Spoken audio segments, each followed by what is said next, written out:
what you say to yourself really matters. And you see this a lot where people will create these limiting beliefs or some sort of arbitrary lack of capability in their mind, and they make that a part of their personality, where they say, oh, I'm disorganized, or I can't follow a plan, or I can't get in shape, I can't get good sleep. And then you see those things play out perfectly in reality in terms of the choices they make and the way that reality plays out for them. And it's this self-fulfilling prophecy, and it's, again, just these limiting beliefs that turn out to be true. And it's not because they're real or that they are some sort of objective truth. It's just the way that that person's mind is encouraging them to act and believe.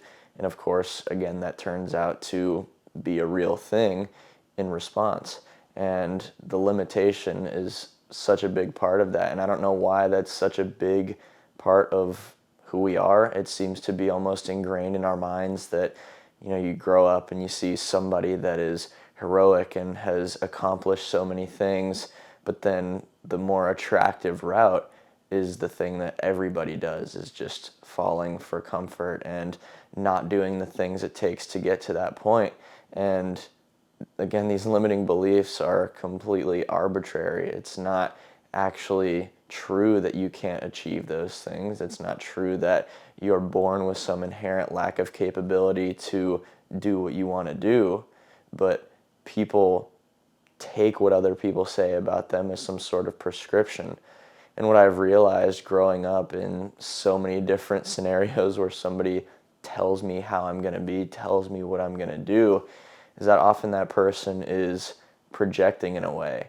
They're trying to, again, prescribe your life with what happened to them, because misery loves company. And it's not to say that everybody saying, oh, you'll probably end up doing this, is miserable or upset with their own choices or where they're at in life.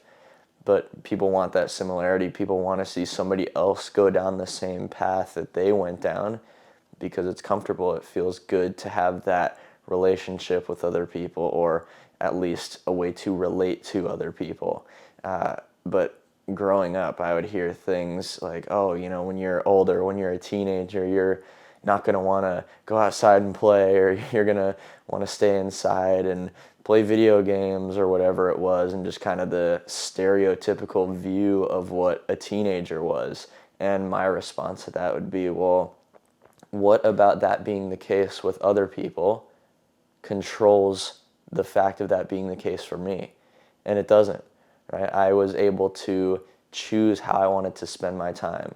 I'm able to see the benefit of going outside and doing fun things instead of being lazy. And that was a choice that I could make as a human being that wasn't tied down by these limiting beliefs that other people's statements were going to control what turned out to be a reality in my life. Another huge one that was so consistent growing up was people telling me that I'm going to want to drink alcohol when I'm 21. And I made a decision pretty early on, maybe around middle school, I guess 12 or 13 years old, that wasn't something I wanted to do. I didn't see my life leading in a direction where I wanted to drink alcohol and mask the emotions and feelings that people typically drink alcohol to mask.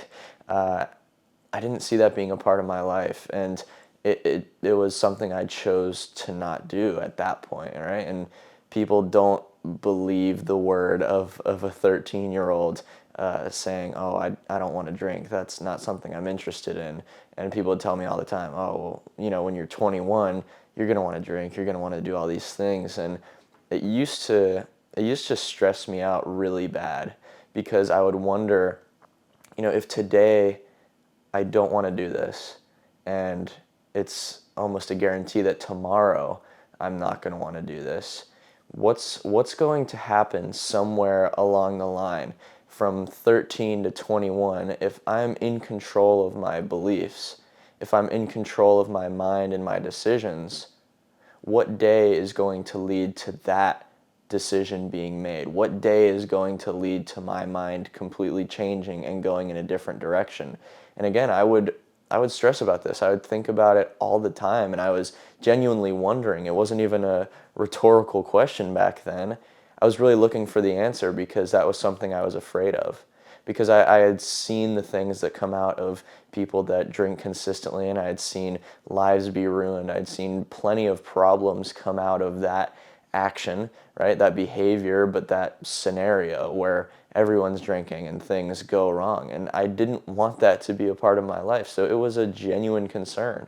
And I realized that that statement somebody was trying to make about me, that prescription somebody was trying to give to my life, the direction of where my life was going to go, that actually didn't hold any weight as long as I didn't give in to that with my own mind, as long as I didn't make those same choices and just accept that arbitrary assignment to my life that wasn't where things needed to go, that was under my control. And you look around and you see people giving into those types of things constantly, right? That is the outline of a lot of people's lives, is what everybody said their life was going to turn out to be, not that picture that they saw when they were maybe 4 or 5 or 10, 12 years old of someone truly amazing, right? People always talk about the fact that, reality kicks in at some point and you have to do the things that are necessary to survive and whatever that looks like.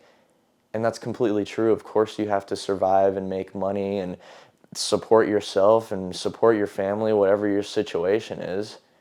But to let go of an image of fulfillment and happiness at your life at some point is criminal. And people treat their life like a game, which I've never understood, right? It's, oh, how can I just get ahead? How can I make more money and be more successful?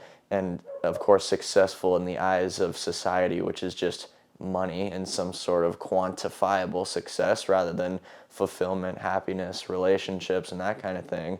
But it's always that kind of focus rather than, hey, how can I incorporate all these reality type things and still do the thing that's going to make me happy, that's going to bring that fulfillment to my life, and manage that, and not look at my life in terms of a scarcity of time and energy.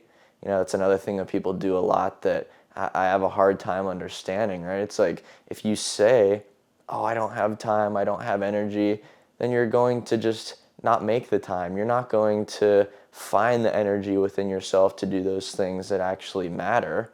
And then it's completely limiting. And again, that brings me back to my main point of this mindset of limitation doesn't get you to where you want to be. And on a short timeline, I guess maybe it makes sense, right? You got to sacrifice and you can't do the fun things, and you got to let reality kick in, and maybe those dreams aren't as important because you got to make some money, or you got to do what you got to do. But it turns into a much more serious issue, in my opinion, in terms of fulfillment, maybe feeding your soul in a way, when you've always gone through life with an abundance of time, and there's always a huge life ahead of you. And if you take that for granted for long enough, you get to the point where that has actually escaped you, right? And to think about the person that's 70, 80, 90 years old even, that has made it to that point in their life and they're not satisfied with the way they spent their time. They're not satisfied with the things they did. They're not satisfied with the relationships they made. That's a scary thing, and I would never want that to be my reality, because in that scenario, there's regret, there's wasted time, there's all these things to consider, which I think all of us have some sort of aspect in our life where that's the case. But to have those be your reality to such a strong extent with no option to go back and change those things, that's something I will never accept into my life personally, and I would hope any of you watching this wouldn't allow that into your life, because that's extremely scary. It's again, it's easy to take life for granted when you have so much of it ahead of you, but for the end to be approaching, and maybe you don't even know what the end really means. I know I don't really know what the end means. again, that's something I would never accept for myself. And I think of that as one of the scariest things you could face as a person. And so my goal is always to utilize each day as an opportunity, right? It's never rushing any sorts of goals in terms of, oh, I need to have this one amazing thing achieved by tomorrow or next week. It's not rushing it in that sense, but on the scale of 24 hours, it's utilizing that time to do the things that make me feel accomplished. And again, it's not just in these mainstream successful terms of making a bunch of money or seeing some sort of metric of growth that's obvious to other people. It's in terms of fulfillment and feeling like I really did something to improve myself as a person. Those are the things that I'm really focused on the scale of 24 hours, because I know if that's the focus, I know if that's the case, then the culmination of 100 versions of those 24 hours, right? 100 days or 365 days, maybe 10 years, right? That timeline is taken care of because, again, you're taking full advantage of what that time has to offer. It's not a productivity thing, right? Again, that's very much in the direction of the quantifiable metrics of success. Of course, I'm focused on being a productive person, but it's not this kind of cheapened view of what it is to progress as a human being, right? But again, on that longer scale of time, I can say, well, that's taken care of. I don't even have 5-year goals, really. I don't have 10-year goals because, of course, there's an image of what I might want that to look like. But then again, what if I create a 5-year goal and then something happens where that goal is a limit, right? That 5-year, whatever I see as completely ideal right now, that very well might be limiting me because I don't know how much better things could get than that. So again, my assurance in that process is if I have 24 hours, which I think is pretty much the only digestible amount of time. Maybe you can comprehend a week, but 2 weeks from now, it's kind of hard to even comprehend that in your mind. I can look at today and understand what that means. And if I can do everything to make today worth it, and I do that every day, right? There's never a day where I'm not trying to improve, and it's, of course, the effort that brings the value, not just the outcomes. Then that 5 years is taken care of because at the end of that 5 years, I'm going to be in the best position that 5 years could have offered to me. Because again, I'm taking advantage of that time that I have on the smallest scale. And I think that's incredibly important.